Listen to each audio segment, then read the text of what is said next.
Bom, pessoal, como vocês sabem, existem alguns comandos do AutoCAD que são muito mais utilizados que os outros.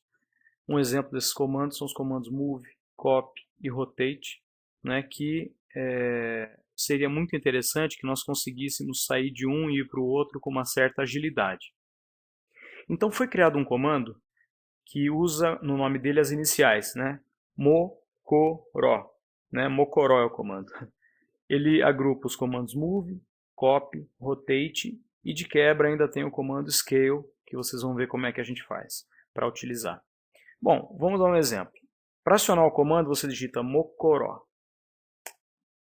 Ele só não vai funcionar se a sua aba Express Tools não tiver sido instalada, tá ok?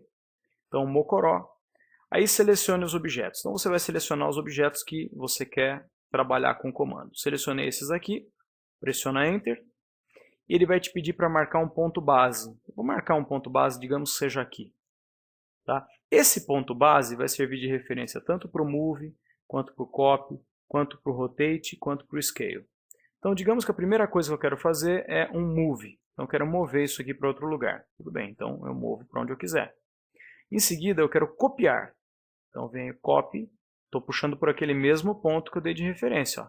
Então faço quantas cópias eu quiser. Copio para cá.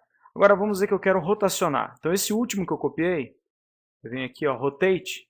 O Rotate se aplica sobre ele, em torno daquele ponto base que eu pedi. Aí eu posso digitar o ângulo, ele faz. E ainda, em cima desse último que eu fiz, eu posso usar o Scale, né, que a partir daquele ponto base, por exemplo, eu vou dizer que eu quero dobrar o tamanho, 2 vezes. Enter. Pronto, dobrei o tamanho. Notem que o ponto base utilizado sempre foi esse. Mas se eu quiser modificar o ponto base, eu posso vir aqui, base, marcar um novo ponto base, e daí, nos próximos comandos, ele vai usar esse novo ponto base. Por exemplo, no Move. Então, estou movendo, ó, movi para cá.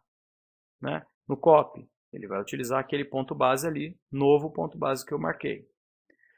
Para finalizar, gente, existe uma opção que é a opção de Undo. Então, veja, eu fiz a última cópia, eu vou dar um Enter, e aqui eu tenho um Undo que desfaz a última operação, que no caso foi uma cópia. Então, gente, o vídeo de hoje é esse.